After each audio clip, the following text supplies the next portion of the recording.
அன்பர்களே, ஞானவழி என்னும் கருத்தமர்வில் மீண்டும் உங்களை சந்திப்பதிலே எனக்கு மிக்க மகிழ்ச்சி. அடையாளம் தேடும் உலகம் இது. நான் யார், நாம் யார் என்று இனம் கண்டுகொள்வதற்கு, அறிந்து கொள்வதற்கு, அதைக்கு சரியான வரவிலக்கணம் கொடுப்பதற்கும், அந்த வரவிலக்கணத்தின்படி தங்களுடைய வாழ்வை கொண்டு நடத்தி அதன் வழியாக உயர்ந்த இலட்சியங்களை அமைத்து அதன் வழியாக தங்களுடைய வாழ்வில் சுபிட்சம், மறுமலர்ச்சி, வளர்ச்சி அல்லது மகிழ்வு அல்லது நிலை வாழ்வு பெறுவதற்கு ஒவ்வொரு சமயமும் தங்களுடைய வாழ்வில் தமக்கென அடையாளங்களை அமைத்து கொள்ளுகின்றன. ஒரு கடவுள்தான் இந்த உலகத்திலே இருக்கின்றார் என்பது எல்லா சமயங்களும் அறிந்து கொள்ளுகின்றன. அந்த கடவுளோடு எப்படி உறவாடுவது, அவருடைய வழிகளிலே எப்படி நடந்து கொள்வது என்பதற்கு ஒவ்வொரு சமயமும் தங்களுடைய தேடல் வழியாக, தம்முடைய ஒத்துழைப்பு வழியாக, தம்முடைய உய்த்துணர்வு வழியாக, தமக்கு கிடைத்துள்ள அனுபவங்களின் வழியாகவும் அவை இந்த இறைவனோடு தம்முடைய உறவை தொடுத்து கொள்கின்றது. அது கிறிஸ்தவமாக இருக்கலாம், இந்து சமயமாக இருக்கலாம், இஸ்லாமிய சமூகமாக இருக்கலாம், பௌத்த சமயமாக இருக்கலாம், சமணம் என்ற சமயமாக இருக்கலாம், ஜூத சமயமாக இருக்கலாம். இந்த சமய வாழ்வுகள் ஒவ்வொன்றும் தமக்கென அடையாளத்தை வகுத்து வைத்திருக்கின்றன. கிறிஸ்தவர்கள் உதாரணமாக சிலுவை அடையாளம், இந்த சிலுவைக்குள்ளாலே பார்க்கின்ற பொழுது இந்த சமயத்தினுடைய உட்பொருளை அறிந்து கொள்ளக்கூடியதாக இருக்கின்றது. இங்கு இந்த சமயங்கள் ஒவ்வொன்றும் தமக்கென வேத நூல்களை அவை எழுதி வைத்திருக்கின்றன. வேத நூல் என்பது சமயத்தை பின்பற்றுகின்றவர்கள் அல்லது இறைவனையோடு கொள்ளுகின்ற தங்களுடைய அனுபவத்தினுடைய வழிமுறைகளை அல்லது இந்த சமயம் இந்த இறைவனை எப்படி அறிய முடியும், அவரோடு உறவாட முடியும், அவர் வழியாக தன்னுடைய வாழ்வை மீட்டு கொள்ள முடியும் என்று எழுதி வைக்கப்பட்ட நூல் வடிவங்களிலே இருக்கின்ற விடயங்களும், அதோடு சேர்ந்து அவர்களுக்கென சில மரபுகளை அவர்கள் கால ஓட்டத்திலே ஏற்றுக்கொண்டிருக்கின்றார்கள். இந்த மரபுகள் அவர்களை வழிநடத்துகின்ற வழிமுறைகளாகவும் அமைகின்றன. இந்த மரபு என்று சொல்லுகின்ற பொழுது ட்ரெடிஷன் என்று சொல்லுவோம். இப்பொழுது எங்களுடைய பழக்க வழக்கங்கள், நம்பிக்கைகள், அனுஷ்டானங்கள் அல்லது எங்களுடைய வாழ்க்கை முறை அவற்றிலே கடைப்பிடிக்கின்ற சில சட்ட ரீதியாக, சட்டம் எழுதி வைக்கப்படாத சட்டங்களாக, இப்போது மெக்டொனால்டுக்கு நாங்கள் போனால் அங்கே நாங்கள் சாப்பிட்ட தட்டை நாங்களே எடுத்து கொண்டு போய் போட வேண்டும், இன்னும் ஒருவர் வந்து எடுக்க வேண்டும் என்று அவர்கள் எதிர்பார்க்க மாட்டார்கள். இது இவ்வாறு இருக்க, அல்லது செட்டிநாடு என்கின்ற உணவகத்திற்கு சென்றால் நாமே இலையை எடுத்து போட தேவையில்லை, எடுக்கப்படும். இப்படி சில விடயங்களில் ஏராளமான மரபுகளை சமூக ரீதியாக, சமய ரீதியாக கொண்டிருக்கின்றோம். இப்போ யூத சமயத்திலே இயேசு ஒரு யூதனாகவே பிறந்தார், யூதனாகவே இருந்தார். ஆகையினாலே இந்த யூத மரபிலே சட்டம் என்கின்றது ஒரு மிகவும் அவர்களுடைய ஒரு இதயமாக, மனச்சாட்சியாக இறைவன் அந்த மக்களுடைய மனங்களிலே பொறித்து வைத்திருக்கின்றார். 10 கட்டளை என்று மோசேயினுடைய தலைமத்துவத்திலே நேரடியாக மோசேக்கு அவரோடு கொடுக்கப்பட்ட இந்த சட்டங்கள் ஒழுக்கம் சம்பந்தமாக, ஒன்று இறைவனுக்கும் மனிதனுக்கும் இடையிலும் மனிதனுக்கும் சக மனிதனுக்கும் இடையிலே இருக்க வேண்டிய அறநெறிகளை மிகவும் சுருக்கமாக இரத்தின சுருக்கமாக கொடுக்கப்பட்ட அந்த சட்டம் அவர்களுடைய மனச்சாட்சியாக இயங்கிக் கொண்டிருந்தது. அதனால் அவர்கள் தங்களுடைய சமய அனுஷ்டானங்களிலே வளர்ச்சி பெற்றார்கள். தனிப்பெரும் சமயமாக அது வளர்ச்சியுற்றது இந்த யூத சமயம். இந்த யூத சமயத்திலே இருந்த ஒரு சமய குழுவினர்கள் அவர்களை பரிசேயர்கள் என்று சொல்லுவார்கள். பரிசேயர்கள் என்று சொல்லுகின்ற பொழுது அவர்கள் இந்த சட்டங்களை நுணுக்கமாக கடைப்பிடித்து தாமும் கடைப்பிடிப்பது மட்டுமல்ல மற்றவர்களும் கடைப்பிடிக்க வேண்டும் என்ற ஒரு பிடிவாத நோக்கத்தோடு அவர்கள் இந்த சட்டங்களை எப்படி நுணுக்கமாக கடைப்பிடிக்கலாம் என்று சொல்லி உபசட்டங்களாக அவர்கள் வகுத்து அதன் வழியாக இந்த சட்டத்தினுடைய உண்மை பொருளை அவர்கள் அனுபவிக்க முடியாமல் உணர முடியாமல் ஒரு மனிதனை விடுவிக்க வேண்டிய இந்த சட்டங்கள் மனிதனை மாண்புள்ளவனாக வாழ வழி சமைத்து கொடுக்க வேண்டிய இந்த சட்டங்கள் இந்த மனிதனை அடிமைப்படுத்துகின்றதாகவும் அமைந்துவிட்டது. அது மட்டுமல்ல, இதற்குள்ளே அடிப்படையிலே இருக்கின்ற ஒரு விடயம் என்னவென்றால் நாங்கள் மட்டும்தான் தேர்ந்தெடுக்கப்பட்ட இனம் என்று சொல்ல அப்படியான ஒரு தற்பெருமை கொள்ளுகின்ற ஒரு மனநிலையாக மாறியது. அவர்கள் இந்த சட்டங்களை கடைப்பிடிப்பதனால் நாங்கள் எல்லோரும் பரிசுத்தவான்கள் என்று சொல்லி அப்படிப்பட்ட அந்த மனநிலையோடு புற இனத்தார் என்று சொல்லி மற்றவர்களை ஓரம் கட்டுகின்றவர்களாக, அந்நியப்படுத்துகின்றதாக, அசுத்தப்படுத்துகின்றதாக, தீட்டு என்று சொல்லி அவர்கள் பாவத்திலே இருக்கின்றார்கள், அசுத்தமாக இருக்கின்றார்கள் என்று அவர்கள் ஏனையவர்களை கருதினார்கள். இவர்களுக்குத்தான் இயேசு தன்னுடைய கருத்தை முன்வைக்கின்றார். அவர்களுடைய மனநிலையை இயேசு கண்டிக்கின்றார்.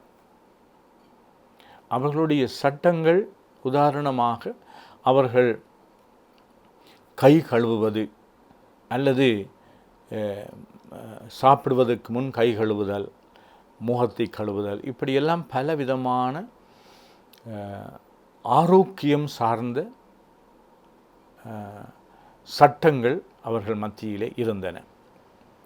இந்த சட்டங்களை அவர்கள் கடைப்பிடிக்க வேண்டும் என்று முனைப்பாக இருப்பது மட்டுமல்ல, தீட்டு என்று மற்றவர்கள் மீது பழி சுமத்துகின்றவர்களாகவும் மற்றவர்களை ஓரம் கட்டுகின்றதாகவும் இந்த சட்டங்களை கடைப்பிடிக்கின்ற பரிசேயர்கள் அவர்கள் தங்களை பெரியவர்களாக, சிறந்தவர்களாக மக்கள் பார்க்க வேண்டும், கருத வேண்டும் என்று விரும்பினார்கள்.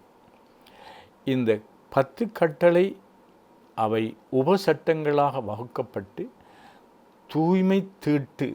தூய்மைக்கு எதிரான சட்டங்களை என்று சொல்லி அவர்கள் ஓய்வு நாட்களிலே கடைப்பிடிக்க வேண்டிய சட்டங்கள், இப்படியெல்லாம் ஏராளமான சட்டங்களை ஒரு மரபாக கருதி அவற்றை அவர்கள் வலியுறுத்தினார்கள்.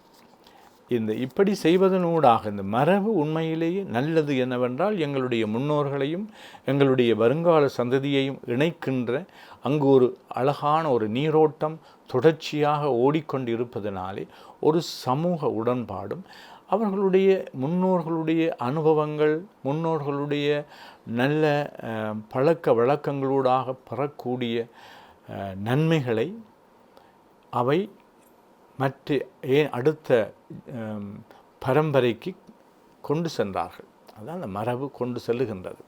இந்த மரபு ஒரு பாதுகாப்பாக இருக்கின்றது. சட்டம், அதாவது சமயங்களிலே ஏற்படுத்தப்படுகின்ற இந்த சட்டங்கள் கடவுள் கொடுத்த சட்டங்களுக்கு மனிதன் இன்னும் அதை மெருகூற்றுகின்றதாக இருக்க வேண்டுமே ஒழிய, மாறாக அந்த சட்டத்தை இன்னும் அது கொச்சப்படுத்தி அதை வெறும் மனித ரீதியாக பார்க்கின்ற, அதனால் மனிதனிடமிருந்து பிரிக்கின்ற விடயமாக இருக்கக்கூடாது. அதனாலே இந்த இயேசு இவர்களை முழுமையாக கண்டிக்கின்றார். இந்த பரிசேயர்களுடைய நடத்தையை கண்டிக்கின்றார். ஏனென்றால் திரு அவையிலே நாங்கள் பார்க்கின்றோம், 2ஆம் வத்திக்கான் சங்க ஏடு மரபு பற்றி பேசுகின்ற பொழுது இந்த மரபுகள், அது மரபு அதாவது ட்ரெடிஷன், இந்த வழக்கங்கள் எங்களுக்கு தேவை என்பதை வலியுறுத்துகின்றது. புனிதர்கள் அதாவது நல்ல மனிதர்கள் இப்படி கடவுளுக்கு ஏற்றவராகவும் மனிதர்களுக்கு ஏற்றவர்களாகவும் வாழ்ந்திருக்கின்றார்கள், எடுத்துக்காட்டானவர்கள். அல்லது வழிபாடை செய்கின்ற பொழுது இருக்க வேண்டிய விதிமுறைகள், அப்பொழுது ஒரு பொதுத்தன்மையும் அங்கே ஒரு உண்மைத்தன்மையும் இருக்கக்கூடிய விதமாக இந்த வழிபாட்டின் வழியாக கடவுளுடைய அருள் எங்களுக்கு கிடைக்கக்கூடிய விதமாக திரு அவை வழிபாட்டு விதிமுறைகளை அமைத்து கொடுத்திருக்கின்றது. அல்லது திருச்சபை சட்டங்கள் என்று ஒழுக்க முறைகளிலே எப்படி இந்த திரு அவை தங்களுடைய ஒருமைப்பாட்டையும் தூய்மையையும் பேண முடியும், இவ்வாறு சுற்றுமடல்களை திருத்தந்தை அவர்கள் அல்லது காலத்திற்கு காலம் ஒன்று கூடுகின்ற சங்கங்கள் இவைகளெல்லாம் இந்த மரபு வழியாக எங்களுக்கு கொடுக்கப்படுகின்ற நன்மைத்தனங்களாகும்.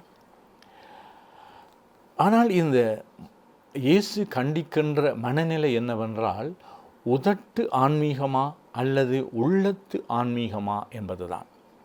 உதட்டு ஆன்மீகம் என்று சொல்லுகின்ற பொழுது, உதாரணமாக ஒரு விமான பணிப்பெண்ணை எடுத்துக்கொண்டால் அவருக்கு என்ன பிரச்சனைகள் இருக்கின்றதோ, குழப்பங்கள் இருக்கின்றதோ, அவருடைய உள்ளம் எவ்வளவு தூரம் புண்பட்டதாக இருந்தாலும் அவர் எப்பொழுதும் வரவேற்கின்ற பொழுது ஒரு புன்னகையோடு சிரிப்போடு வருக என்று வரவேற்பார். அல்லது ஒரு 5 நட்சத்திர உணவகம் அல்லது ஹோட்டலுக்கு போகின்ற பொழுது அங்கு எங்களை வரவேற்கின்ற அந்த ரிசப்ஷனிலே இருக்கின்றவர்கள் எப்பொழுதும் வருக என்று வரவேற்க வேண்டும். அல்லது ஒரு வியாபாரி என்று சொல்கின்ற பொழுது கஸ்டமர் ஃப்ரெண்ட்லி என்று சொல்லுவார்கள். வாடிக்கையாளர்களோடு எப்பொழுதும் அவர்கள் நட்பாக பண்பாக பேசி அவர்களை வரவேற்பது, அவர்களோடு உரையாடுவது என்பது இது உதட்டு ஆன்மீகம், உதட்டு ரீதியிலே உண்மைத்தன்மை அல்ல, ஆனால் வியாபாரத்தின் நோக்கத்திற்காக செய்யப்படுகின்ற ஒரு விடயமாகும். ஆனால் உள்ளத்து ஆன்மீகத்தை பற்றி இயேசு பேசுகின்ற பொழுது, நீங்கள் உதட்டிலே இதை சொல்லுகின்றீர்கள், ஆனால் உங்களுடைய உள்ளம் தொலைவிலே இருக்கின்றது. உதட்டிலே நீங்கள் கடவுளை போற்றுகின்றீர்கள், ஆனால் உங்களுடைய உள்ளம் கடவுளிடம் இருந்து வெகு தொலைவிலே இருக்கின்றது என்று கண்டிக்கின்றார். அந்த உள்ளத்திலே தூய்மை இருக்க வேண்டும் என்பதற்காக பவுலடிகளார் கூறுகின்றார், உங்களுடைய உள்ளத்திலே பரத்தமை, களவு, கொலை, பேராசை, விபச்சாரம், வஞ்சகம், காமவெறி, பொறாமை, பழிப்புரை, மதிகேடு, செருக்கு இப்படிப்பட்ட எண்ணங்களெல்லாம் உள்ளத்துக்குள்ளே இருக்கின்ற பொழுது உங்களுடைய உள்ளத்துக்குள்ளே இருந்து வெளிவருகின்றது தான் உங்களை தீட்டுப்படுத்துகின்றது என்று சொல்கின்றார் இயேசு. இப்படிப்பட்ட உள்ளத்திலே இருக்கின்ற எங்களுடைய மனநிலையிலே இருக்கின்ற அசுத்தங்கள் எங்களுக்கு வெளியே வந்து எங்களை தீட்டுப்படுத்துகின்றது. அதனாலே கை கழுவுன்றதா இல்லையா என்பது பார்க்க அதை ஒரு சந்தர்ப்பமாக பயன்படுத்தி, கை கழுவுறது கூடாது நல்லது என்று இயேசு சொல்லவில்லை, அதை ஒரு பயன்படுத்தி வெளியிலிருந்து வந்து எங்களை தீட்டுப்படுத்துவதிலும் பார்க்க உள்ளத்திலே இருந்து வெளிவருகின்றது தான் எங்களை தீட்டுப்படுத்துகின்றது. அதனால் எங்களுடைய உள்ளங்களை, எங்களுடைய ஆட்டிடியூட், எங்களுடைய நோக்கங்கள், எங்களுடைய மனப்பான்மை, எங்களுடைய மதிப்பீடுகள், மனநிலைகளிலே நாங்கள் தூய்மையாக இருக்க வேண்டும் என்று சொல்லிக் கொடுக்கின்றார். எங்களுடைய மனநிலைகளிலே நாங்கள் தூயவர்களாக, உயர்வான மனநிலைகளை, தாராள சிந்தை கொண்டவர்களாக, இரக்கம் கொண்டவர்களாக, பண்புள்ளவர்களாக, மரியாதைக்குரியவர்களாக, அடுத்தவர்களை மதிக்கின்றவர்களாக, அவர்களோடு ஒப்புரவாகக்கூடிய திறந்த மனநிலை கொண்டவர்களாக, அவர்களுக்கு செவிமடுக்க வேண்டும் என்ற ஆவல் கொண்டவர்களாக, இப்படியாக உள்ளத்திலே நல்ல நேரிய மனநிலைகளை நாங்கள் வளர்க்கின்ற பொழுது நாங்கள் எந்த ஐக்கன், எந்த அடையாளத்தை தேடுகின்றோமோ அந்த அடையாளத்திற்கு நாங்கள் பிரமாணிக்கமாக இருப்போம். அதனாலே எங்களுடைய வாழ்க்கையிலே இறைவன் கொடுத்திருக்கின்ற இறை வார்த்தை அதைவிட நாங்கள் எங்களை ஊக்கப்படுத்தி எங்களுக்கு பலமாகவும் உரம் தருகின்றதாகவும் பக்கபலமாகவும் இருக்கின்ற மரபுகளை நாங்கள் கடைப்பிடிக்கின்ற பொழுது இந்த மரபுகளை நாங்கள் காலத்திற்கு கோலத்திற்கு ஏற்ப தேவைகளுக்கு ஏற்ப நாங்கள் அவற்றை மாற்றிக்கொள்வதற்கான ஞானமும் மன உறுதியும் தாராள சிந்தையும் திறந்த மனப்பான்மையும் எங்களுக்கு இருக்கின்ற பொழுது மரபு எங்களை அடிமைப்படுத்தக்கூடாது.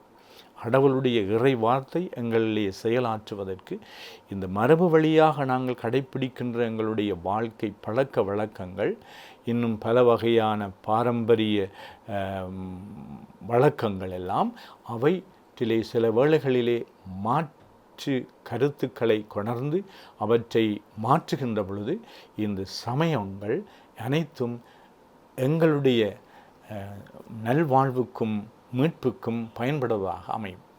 எனவே நாங்கள் இந்த மரபுகளினுடைய உண்மைத்தன்மையையும் அர்த்தத்தையும் பொருளையும் நாங்கள் புரிந்து அதற்கேற்ப எங்களுடைய வாழ்வை அமைத்து கொள்ள நாங்கள் இந்த உதாரணமாக ஒரு மொபைல் ஃபோனிலே ஆப்ஸ் என்ற ஐக்கன்களை இறக்குகின்றோம். அந்த ஆப்ஸை நாங்கள் கிளிக் பண்ணுகின்ற பொழுது அதற்கான செயலை செய்ய வேண்டும். செய்யாவிட்டால் அங்கு வைரஸ் வந்துவிட்டதுன்னு சொல்லுவோம். ஆக அவ்வாறு எங்களுடைய இந்த சமயங்களுக்குள்ளே இருக்கின்ற இந்த ஐக்கன், அதாவது கிறிஸ்தவ சமயத்தினுடைய இந்த சிலுவை எங்களுக்கு எதை சொல்லி தருகின்றதோ அதைப்படி நாங்கள் செயல்படுகின்ற பொழுது நிச்சயமாக எங்களுடைய வாழ்வில் வெற்றிகளையும் மீட்பு அனுபவங்களையும் கண்டுகொள்வோமாக. நன்றி.